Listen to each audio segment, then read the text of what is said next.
Hello and welcome to the Young Film Academy podcast, the essential podcast for teenagers looking to find their way into the creative industries. I'm Dan Allen and I'm joined by Ellen Thomas. How's it going, Ellen? Hello, Dan. I've just done a wave, but no one can see that. I thought you said a wee. Oh my god. Dan!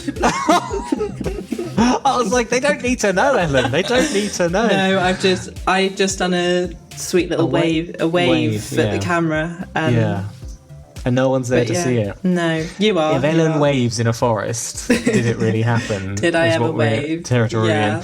Yeah. And apologies, I'm on the road, so microphone not great, but we will sort that out. I'm going to have to get a travel mic. But this is very exciting. I'm excited today to become more green and climate conscious within the world of film. I know. And not have those two separate things. Not a lot about making film productions more environmentally friendly, but that's what we're going to be talking about as film. The film and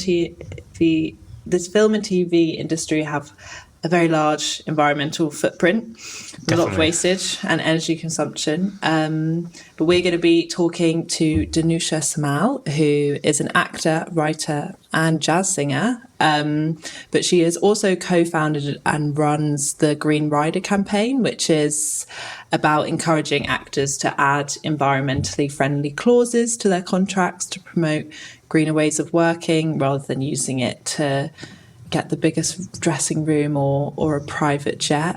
So we're going to be talking to her about how the screen industry can cut emissions and how filmmakers starting out can do that.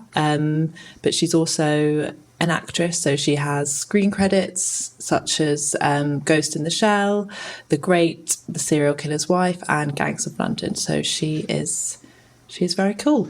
She's also represented by Hamilton Hodel, who in the past have offered scholarships to summer camp places. So it's a small world. Very small world. Anyway, without any further ado, welcome to the podcast, Danusia. How's it going? Hi. Good, thanks. Apart from the cold, but otherwise fine. You're hanging in there. So to kick us off, can you tell us like who you are and what you do in the screen industry? Like if your friends and family asked you, what would you say? I'm a actor and a writer. So I write on sort of TV, mostly TV and some film, and act in whatever I can get.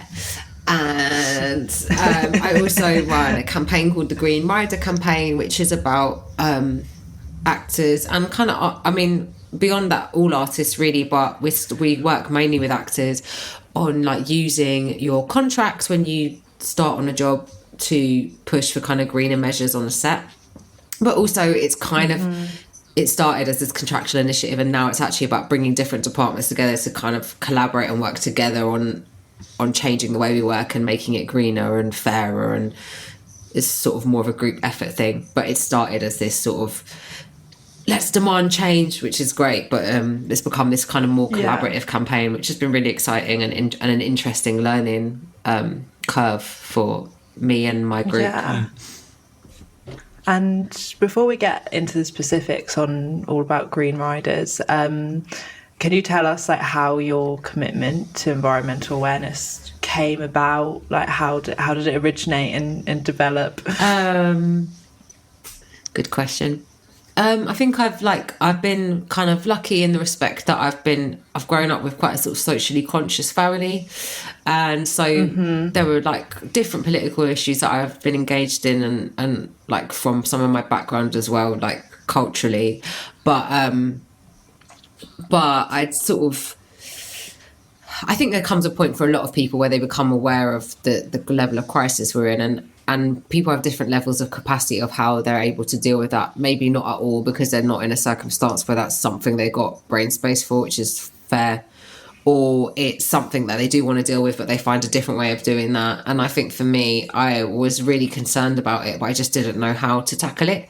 I went on marches. I tried to join some initiatives. I didn't always feel I had much to contribute. I think when you work as a freelance artist or actor, you're often having to disappear and go off and do another project. And so it's difficult for you to stay, but be a reliable member of a team.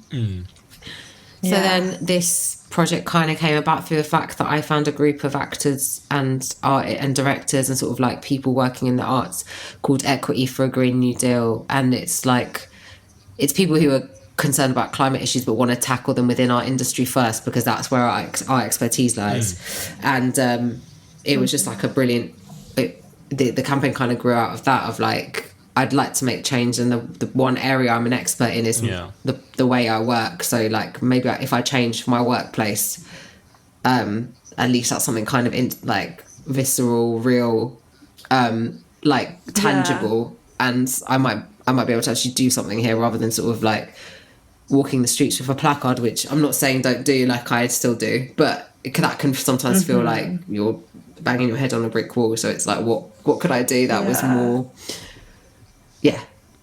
Yeah. So it was like you already had this commitment to like environment, and then you had your work, like your creative work, and it was about bringing those two kind of together. So was it chats in the green rooms? Did Green Rider was Green Rider born in the green room?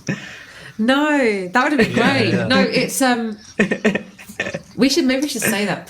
No, there's a sustainability body called BAFTA Albert who kind of it's like a kind of system that nowadays everything that films in the UK has to go through. It's like a certification system where in order to hit a certain sustainability rating, your set has to show their commitment to doing certain stuff, and what they don't do is sometimes offset or they kind of have a plan for lowering their carbon in the next production. BAFTA Albert had created a Green Rider in 2020, and then during the lockdown, the campaign sort of lost its momentum because the priority became like, how do we get stuff filming again? And all that work kind of just fell down the priority list. In 2023, when I was looking for things that I could do in the screen industry that steps an actor could take, I was shown this campaign. Yeah. And three of us kind of coming out of this Equity for a Green New Deal group, we sort of got together and talked a bit with BAFTA Albert, and they kind of gave us their blessing to take the campaign onwards, because they didn't have the capacity at that time to really continue to elevate it. So they did all that initial work, and then we took it on and said, like, what does this look like from an actor's perspective? Because the original rider was made without many actors involved in the discussion, and then it was like, how do we make it simpler? How do we make it really, really impactful and action-led? We launched in 2023, and since then we've been kind of learning a lot about how to make it more engaging, how to get more and more people on board, how to negotiate best with productions to get the most impactful actions happening, how to involve people without alienating them, like just lots and lots of lessons that we're constantly learning and evolving through the campaign. Can you tell us what a rider is and what they've traditionally been used for anyone who doesn't know? They are, I mean, interestingly, like I've had chats with some actors where they're like, I'd love to help you with this Green Rider campaign, but I'm not famous enough to have a rider. And it's a total misconception, because we all have riders in our contracts. They're just like an addition to your contract around a specific issue. So they already exist they're kind of like additional clauses, right? So they already exist around, for example, nudity. Most people will have a nudity rider attached to their contract, which is like their own personal, how far they're willing to go in that area, say. Recently, we've had people attaching things like diversity riders to their contracts, which is like, I want to work on a show. I want to work on a show that has this level of diversity with both in front of and behind the screen. So the very simple thing is extra clauses added to your contract. Obviously, they're made famous by like superstars, and the joke is like, I will only have red M&Ms in my dressing room. but the real thing is that actually we all have them, and they are just like the ways that you want to work and the commitments that you want to have in place before you are willing to work. Mm-hmm. And Green Ride is about making sure those clauses are environmentally friendly and also like enabling people to have them in there. Sorry, you asked me what a green one was. So a green rider is like what you as artists are, the actions you're going to take to sort of reduce your impact, but equally the ways you'd like to collaborate with production to reduce together. So for example, you might say, I'm like happy to travel via train rather than plane to these destinations, and if it's feasible, I'd like to travel on public transport to the set. In return, I'd love production to offer me whenever possible like an electric vehicle to get to this and this place, or I would love to work on a set that offers more sustainable food catering options as opposed to like running out to get burgers for like. So it's about striking up a negotiation with production on like how the two of you together can make the set as clean and green as possible. And obviously there's different levels. Like if you are starting out, there's going to be, if you're a young filmmaker, there's going to be certain things you can ask for, and you probably can't change an entire film set. But you know, you can start that process and sort of think about what the commitments you can make. And then as you move up the inevitable, you know, as you become the next superstar, you can start making bigger and more kind of ambitious requests. I was thinking, with film, I mean, you know, I've been on shoots, and sometimes like the waste and the simply the waste, the amount of it that you gather throughout the whole production is monumental. You know, there's not much in the way of like biodegradable sort of film equipment. And so I was thinking, it feels almost like this huge mountain to climb to make film shoots greener, but then at the same time, I guess it also means they're full of so many possibilities and opportunities or ways of approach, like ways that you could improve them. Do you see it as daunting, or do you see it as something that is that offers that it's got a large amount of room for change? I think before I started this campaign, I found it really daunting. Like because I didn't get a ton of insight into what was already getting put in place. And the thing that we kind of say with the campaign is like, I think the transition to a greener way of working is inevitable because it's just a necessity. But what this campaign is trying to do is make that happen faster and more fairly. So like, it's not the lowest paid people who are getting kind of sidelined in the process. It becomes a kind of fair and carefully negotiated transition. So I think before the campaign, I was like, this is just a huge problem. And as we've done more work, I'm like, I learn about innovative solutions quite regularly because I'm kind of now in the network of people who are discussing these things a lot. So that can feel more encouraging. I think in terms of waste, like waste on set seems to be the gateway for most people to become engaged in the problem, right? They just see the levels of waste and they're like, I need to do something about this. When you actually dig into it, that's not the biggest problem on film sets. The biggest problem tends to be fuel around people's travel, and diesel generators is like just by far the biggest problem. But I think it's really important that we tackle waste because it's what people see and it's how people understand a set's commitment. So if a set's powering itself entirely greenly, it could be actually creating a lot less impact than some other shoots. But because all you're seeing is mounds of plastic, it's going to look awful. And I think that's one thing we've been discussing a lot with productions is like, it might not seem like the biggest priority to you, but actually it's what the people you work with every day see. And if you don't take that seriously, you're showing them, you're kind of creating a culture and an atmosphere of carelessness around that. But it's definitely the way that I got into it. I saw the mounds of plastic and was like, we've got to do something, this is awful. It's like visually, that's sort of where my brain went immediately, because it's always like, you know, it's end of lunchtime, right, when you're seeing everyone's tray or container, whatever the food's been in, and then that just sort of like piles up very quickly. But I haven't really thought about fuel so much as like the big thing. But it's crazy. Are the solutions to sort of the diesel sort of generators that are generally operated, what else could be used to generate power in sort of remote places? It's definitely a problem that's being looked at. Like, so there's one option of plugging into the grids, but obviously in cities that's a lot easier, and then in rural areas that's very difficult. There is battery power that's being, like, the tech around that is really being elevated. We collaborated with a group called Act 1.5, who is like a collaboration between, well, if you were in Liverpool, I don't know, but a collaboration between Massive Attack, the UN, and like Liverpool City Council. Oh, wow. What? That's the Avengers, that is. Jesus. Yeah, exactly. And it's about like making film and music production that happens in Liverpool really as green as possible in the next year. And it's called Accelerator City, so they're like trying to really speed up what they have in place. But through that campaign, for example, Massive Attack did a gig in Bristol, which was like entirely powered by batteries, which was supplied by electricity. And so like that was them sort of trying to demonstrate how it could be done. So that's one possibility. At the moment, a lot of productions are using HVO fuel, which is like waste oil, like vegetable oil, which isn't perfect because it still creates emissions, but is like a massive reduction in what a diesel generator would provide. Good price in Tesco's as well, vegetable oil. yeah, exactly. And it's like a waste solution because it's about using waste oil, right? But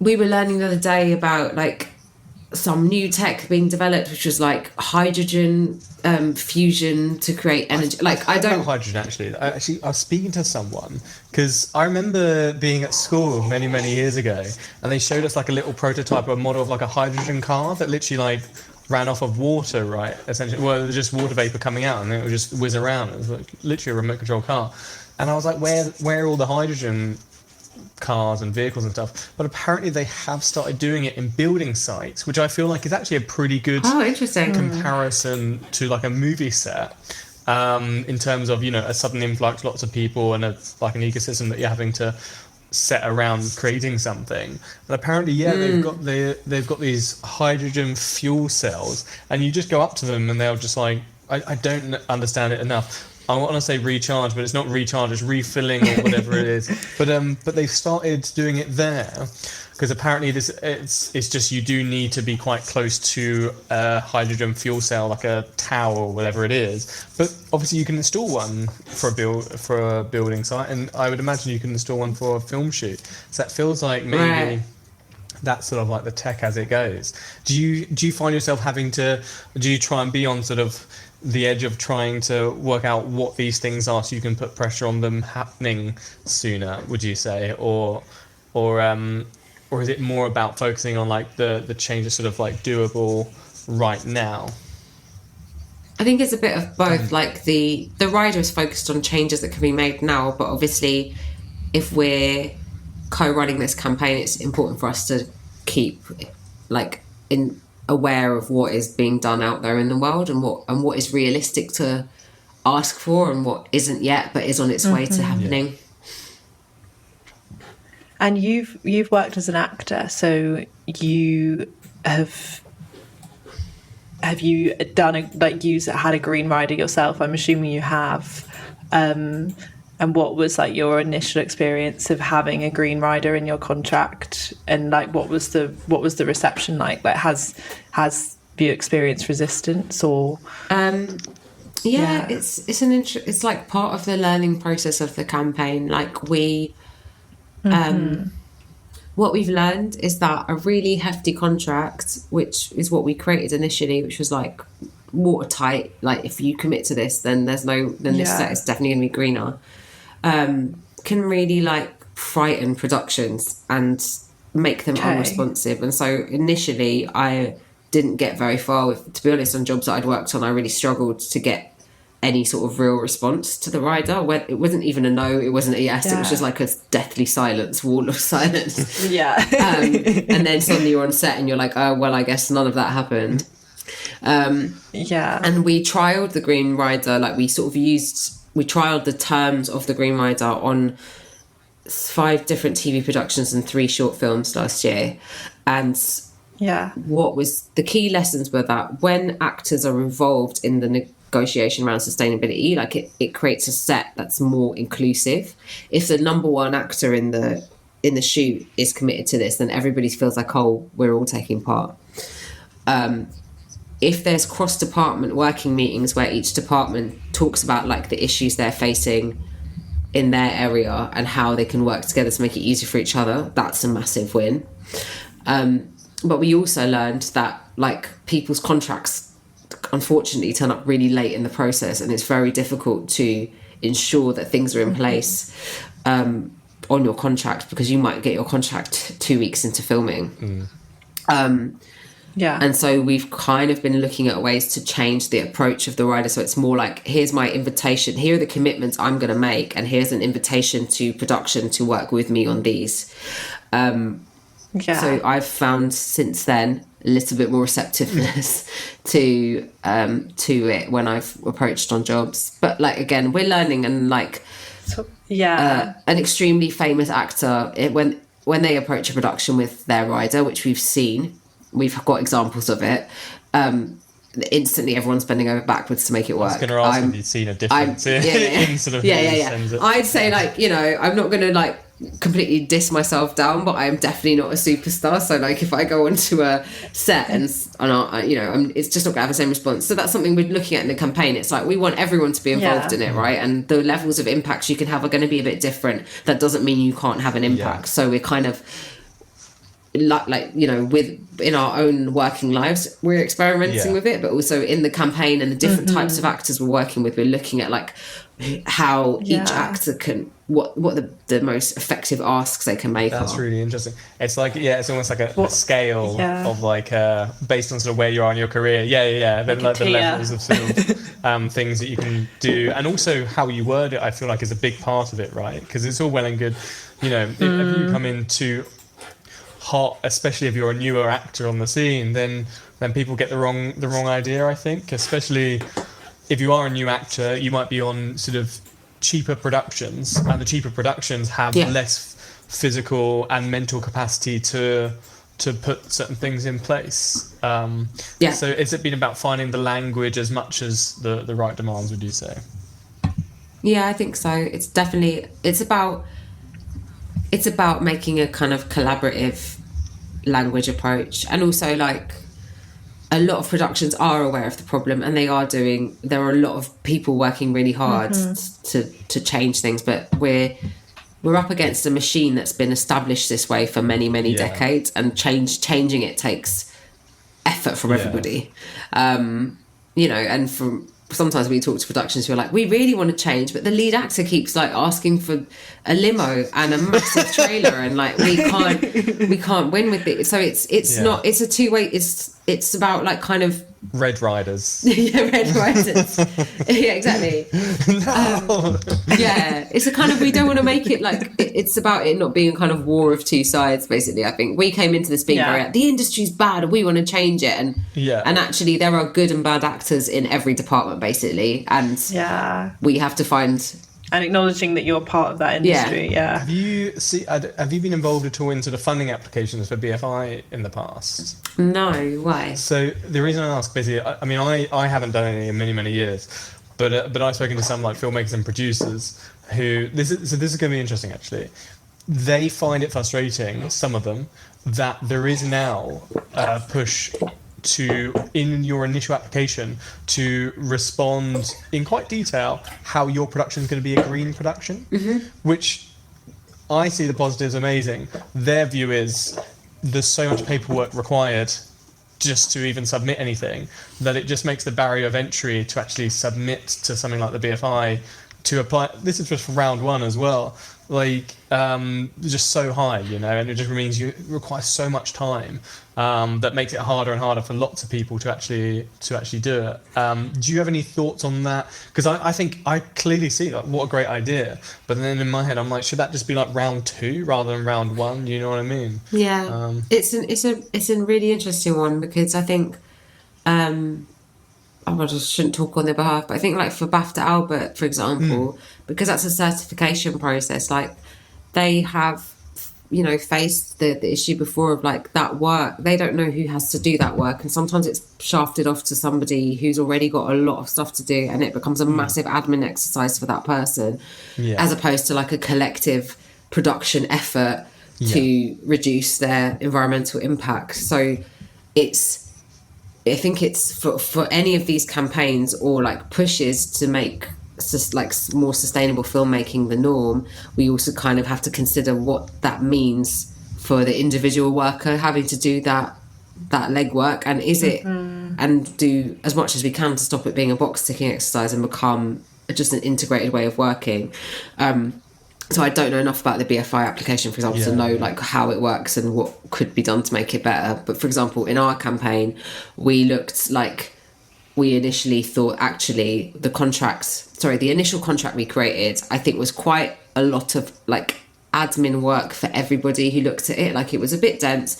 If you were the actor, you have to like go through and kind of work out which clauses are right for you and delete them and change them. Production then has to go through that, and actually making very clear points and commitments can be done in a much more accessible way that isn't like legalese and isn't like dense, scary, like contractual stuff, and is actually like, this is what I'm going to do. Do you agree to do this?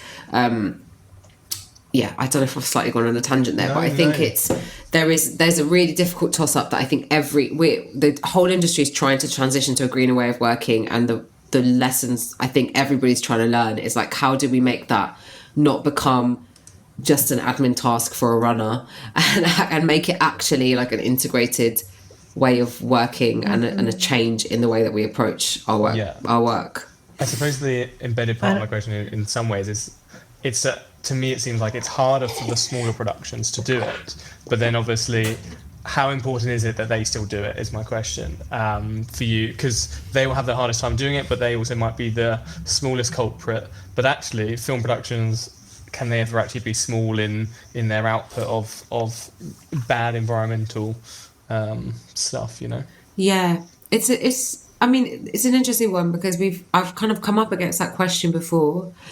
When we trialed the Green Rider, the 3 short films like really didn't struggle to do it at all, but that's partly because like content wise and size wise, like the typical things that create a lot of emissions, like loads and loads of travel or a massive generator, weren't problems that they faced, because they had not that much cast and they were shooting in like outdoor locations with natural lighting, and they didn't need a huge amount of energy for the sort of output that they were doing, right?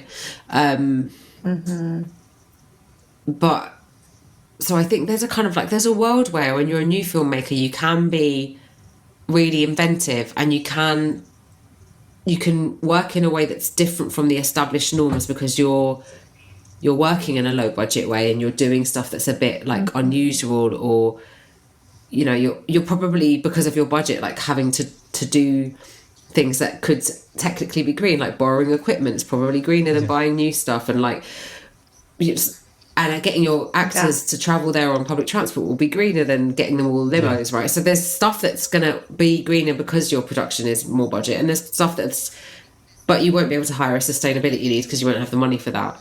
So I think there's sort of different pros and cons to, like, you know, massive productions can struggle because the energy demand is so huge, and for them to make the whole set supplied with renewable energy is going to be really hard, because there isn't actually enough batteries to do that, for example, available in London on that given day. So like I think the short answer is I think there's different barriers for different levels of production. So I don't feel like you don't necessarily have to think because your production is smaller there's nothing you can do. You're right, your impact's be much smaller, so you're not going to create the, you know, some productions emit the amount that a whole city does in a month.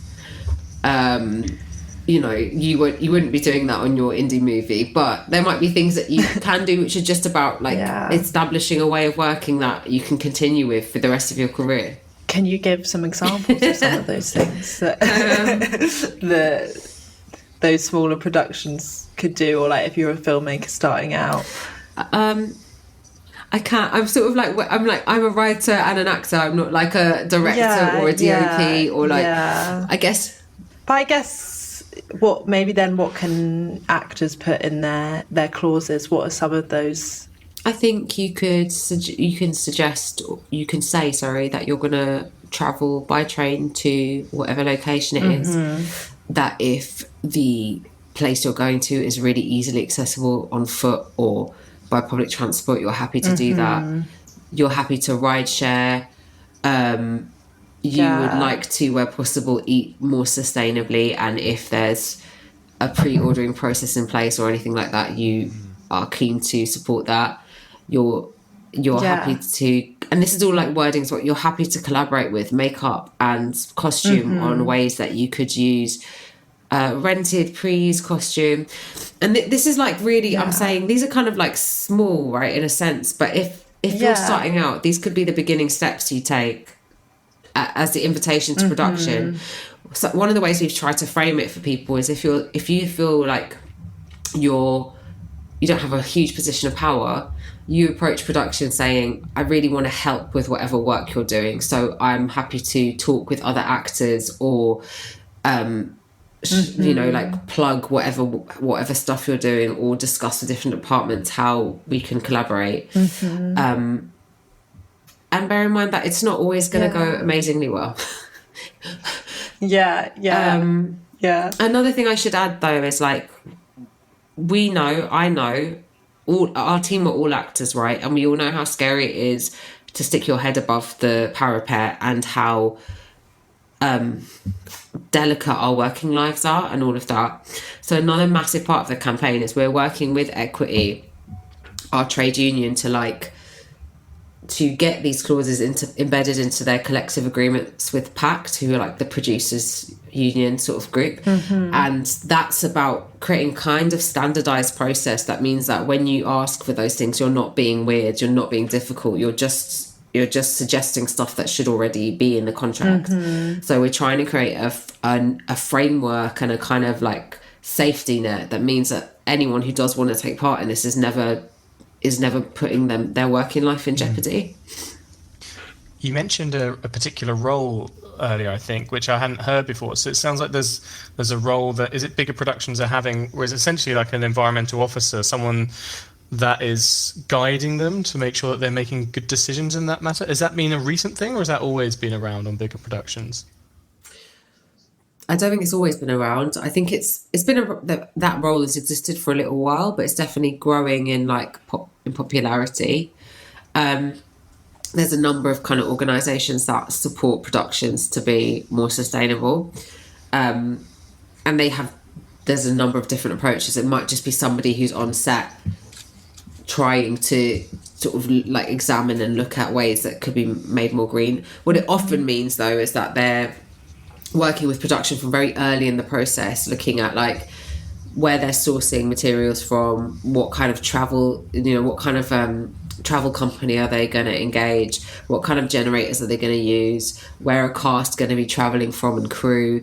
So the most effective version is when that company is working with the production from really like the earliest planning stages to help the production do all the initial work. That means that then their impact is already going to be much lower from the beginning, rather than like rocking up to like the middle of nowhere and being like, no, we don't have enough clean energy, we're going to have to get loads of diesel generators in. So the sort of best companies collaborate with productions from really early on, and there won't just be one person, there'll be like, a company that's helping. Interesting. And with because you also mentioned you're a writer, is there any way that environmental consciousness comes into your writing, or like are there subtle ways? The first thing that popped into my head was that you're writing a line. It's like he drives a Ferrari down the drive, and he's like, delete. He drives a Tesla down the drive. It's an electric car. Yeah, things like that. Like, is that something you consider, or can those things make a difference? Yeah, I think there's a kind of whole movement around climate content and companies. There's a company called Climate Spring who look at like storytelling around climate and making and seeing if there's ways to tell stories about it that aren't just about the world ending, but sort of like about stories about communities or individuals or like kind of positive stories, but they're also like galvanizing and interesting and all of that. So there's definitely a load of, but I think we hardly have any stories that are kind of, you could call a climate story but not a disaster movie, right? Yeah. And not many climate utopia movies out there. Yeah, exactly. So I do think there's lots of space for that. So like in my own writing, I'm looking at stories that are like you would potentially call a climate story, like a comedy or whatever. But I also think in everything that I am writing, like independent, like not just my own ideas, but shows that I'm writing on and stuff. It's not just about like writing. Well, we can't write Teslas anymore anyway.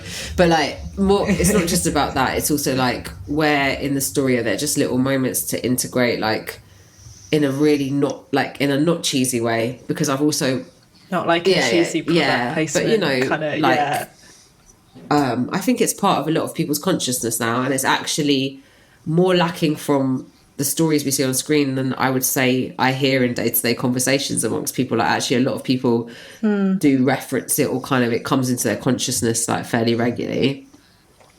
So yeah, the short answer is I think that there's space for both. Like I think we need way more stories around climate and like positive community stories about groups that have tackled some of the problems in some way, but I also think we need to look at just all the TV shows we make and like what little adjustments can be made that might just shift consciousness slightly. There's examples that have been used, you know, the show Cheers, the US TV show, like they really established the idea of a designated driver by just carefully, like around the time of lots of drink driving in the US, they just put very carefully into the show like examples of there being a designated driver in scenes, and that did a lot like culturally to sort of just shift the dial. We were speaking to one company that were like, in everything we shoot there is no plastic packaging in anybody's house, or like and it's not like nobody talks about it, it's just a sort of it's something they've committed to do, and see what that does to the people's perceptions of the show. It may be nothing may happen, but it may also be like a kind of consciousness shifting thing. That's really interesting. No, I do think that, because like whenever I watch shows in America, and I know that they have really strict like DUI laws, and I'm always counting, I'm like, no, that character had a drink like 2 scenes ago and now they're driving their whole family home. So you do notice things like that, and I think that does make me think like, oh, maybe you can get away with it in America then. But yeah, I think it's really important. And have you had any productions that you've worked on or that you've seen that have, or actors that you've met, or like examples where it's made you feel really excited about like the work you're doing, or the potential of how much can be done, like I guess like a positive story about a production, or like someone you've worked with? I mean there's a number, like the TV shows that piloted the Green Rider, like there was things like an 80% reduction in the emissions on some of them, which was a really amazing win.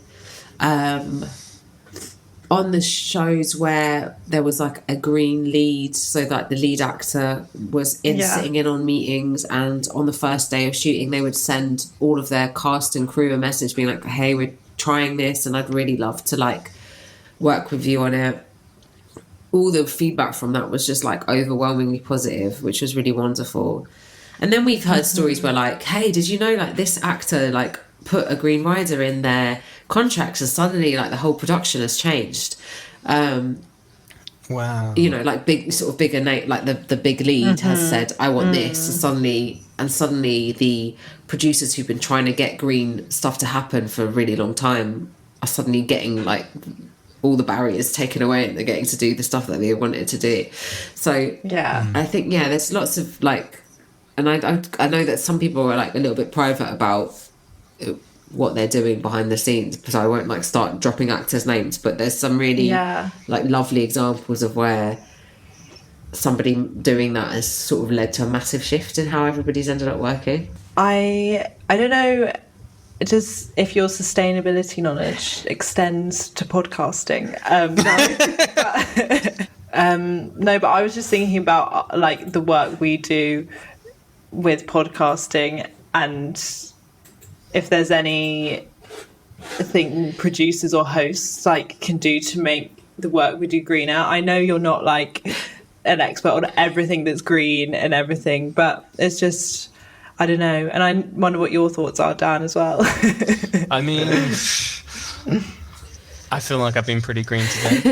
But yeah, with podcasting, thankfully, there's not too much movement, especially in this kind of online podcasting. I feel like the fact that we're doing it remotely is probably a really positive thing that helps podcasting be more green, is my initial thoughts. Because by the sounds of it, travel was a big thing. And then obviously we're taking out food and stuff. I never eat whilst podcasting, so that possibly helps a little bit. Yeah. And I think there's with film and TV generally, like there's practical things that you can do to help, and you've discussed like the willingness and attitude and like cultivating a culture that wants to improve things. But I guess how can you like implement that change and like alter the way we talk about or approach the environment on set and in productions? Like, what's your advice for sort of getting that culture moving and grooving? Do you mean for like just the average filmmaker? Or I think just in film in general, and I guess for the average filmmaker, like when you're in yourself, and then when you're approaching work and you're on sets, like, or you're trying to plan a production that will be more green, like there's the practical things, and then how can you sort of cultivate a willingness within the people you're working with? I think a few things that we've learned that are helpful are making people inviting people to take part in the discussion, like not omitting any department from the discussion because you don't think that their opinion is valuable when it comes to this. Like you might be like, you know, what do the drivers need to know about what we're doing? But actually they might have some really valuable insights into how the set could be greener, right? For example, right? So I think it's inviting everybody, a representative from every department, to be there if they can. And people might not want to be, that's down to them, but like kind of making it open. I think moving away where possible from like the idea of give this up for the good of others, and actually trying to emphasize the gains that we'll get from this. Like, not just everybody give up meat, but more like we're going to try and like cut the most carbon intensive meats from our production, so that's going to be beef, but we're going to ensure that we have really good food for you, right? We're gonna like use this type of HVO or battery or grid power, and what that's going to mean is the set's not going to have fumes from the diesel. So I hope everyone's like happy about this win.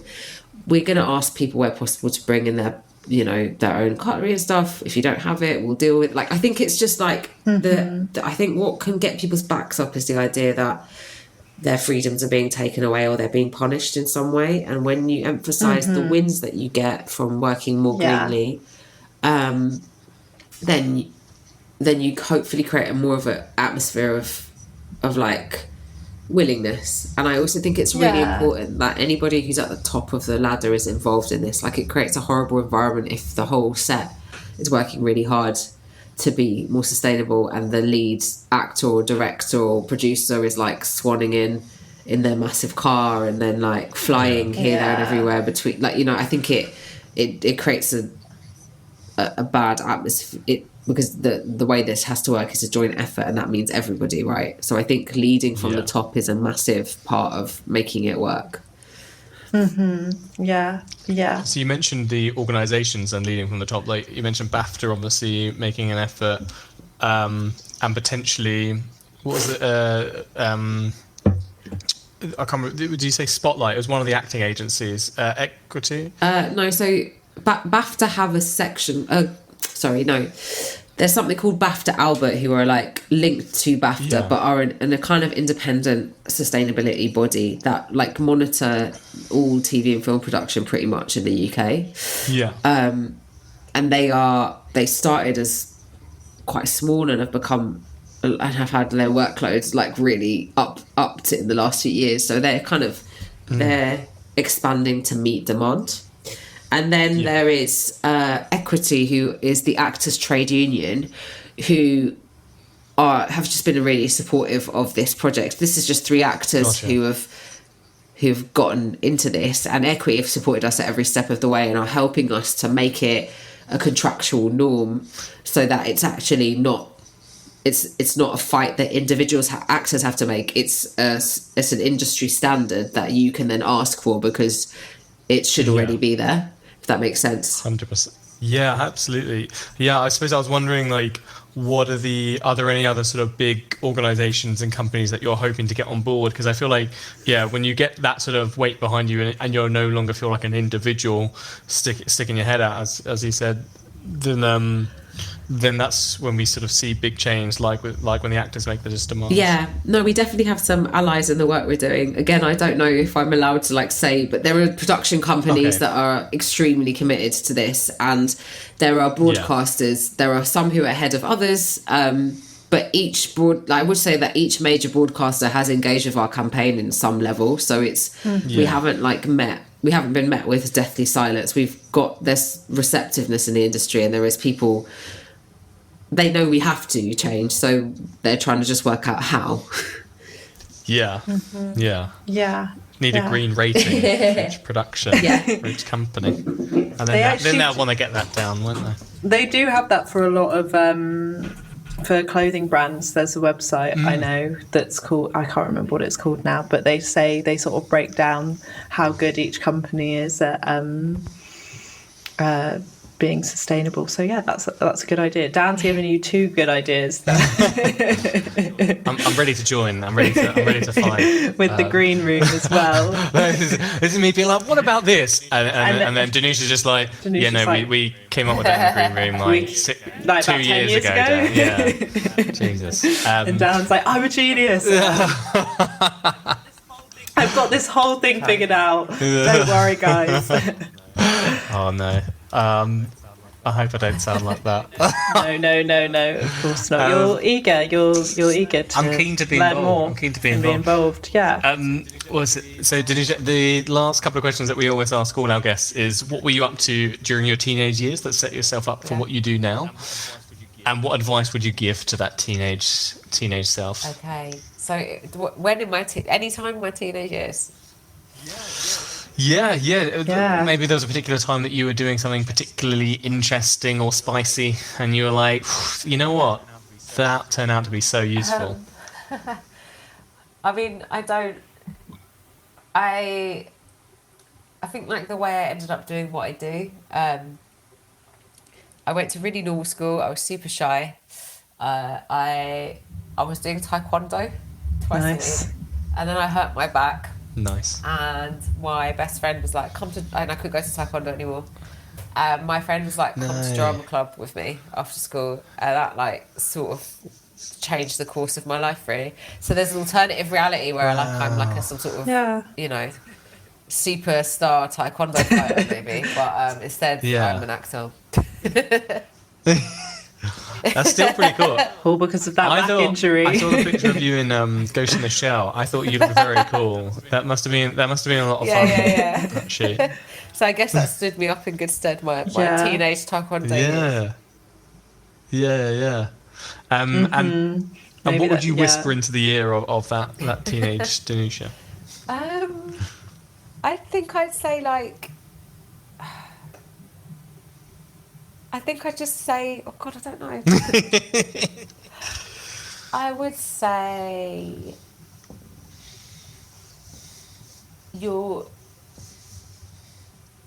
things might go better than you think. Yeah. So just give it a go. Oh, that's really nice. That's lovely.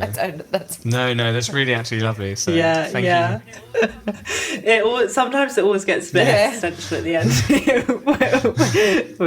end. No, but that's really lovely advice, and thank you so much for coming on. This has been such a insightful conversation. I think our young listeners will really appreciate it and make them think about things in a new light. We hope that they are considerate, even on their short films, is what I would like to see, genuinely. Yeah. Yeah, and I should just say that if anyone's interested in engaging with the campaign, like we have a website. We're in the midst of kind of like looking at our messaging a bit, so it may be shifting over the next few weeks. But we have a website, we have socials, and we have an email you can contact us on if you're interested in taking part. Yeah, what are those details? We'll put them in the description as well for people to find. Our website's... Yeah, if you just can send them to me if you like. Yeah, what is the website? Say it out loud. Sorry, say the website. I forgot we were recording. We're still live, Ellen. Keep it together. So our website is www.green-rider.org. And I think if you look up greenrider.org on Instagram, we're there. And our emails are like our names at greenrider.org. So if you sort of a production interested in approaching or asking us questions about it, I think I'd say go for info@greenrider.org, and hopefully one of us will eventually get back to you. It might take. There's only 4 of us, so dealing with it all, but we will like engage in discussion wherever we can with people and ways to support. Amazing. That's perfect. Thank you so much, and thank you for your time as well. That's been really lovely. Thanks for having me. Have a good afternoon, guys.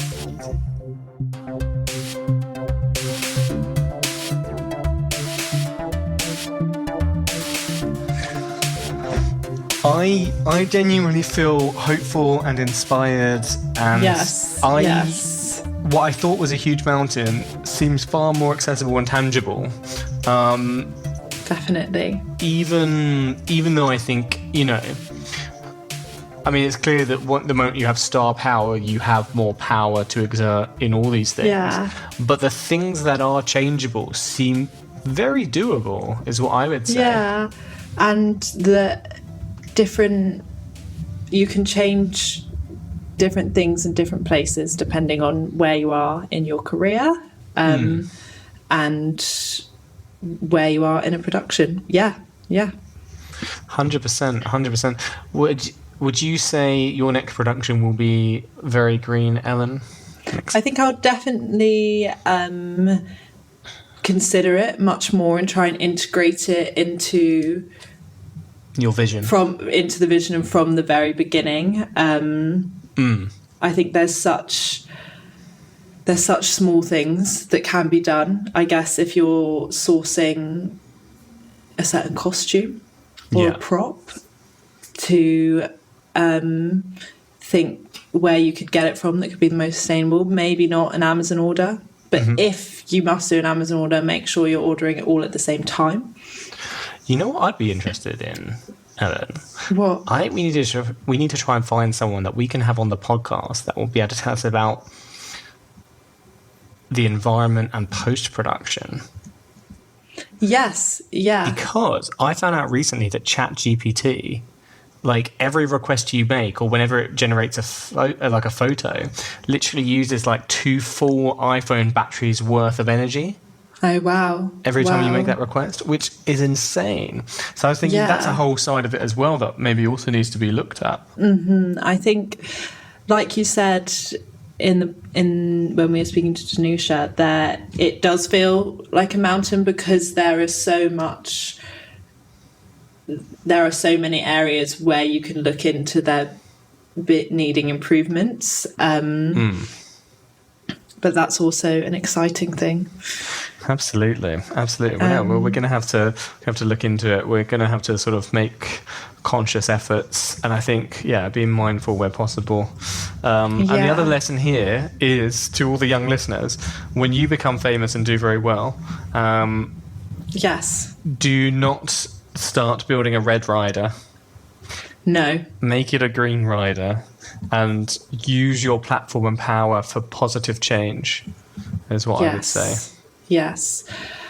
And if you do want to have a rider that is a little bit silly, Just make sure it's environmentally friendly. Absolutely. So you can put down red M&Ms, sustainably sourced. Is what you need to put in. Yes. And then you'll have at least a bit of a chance of making some positive change with that. Yes.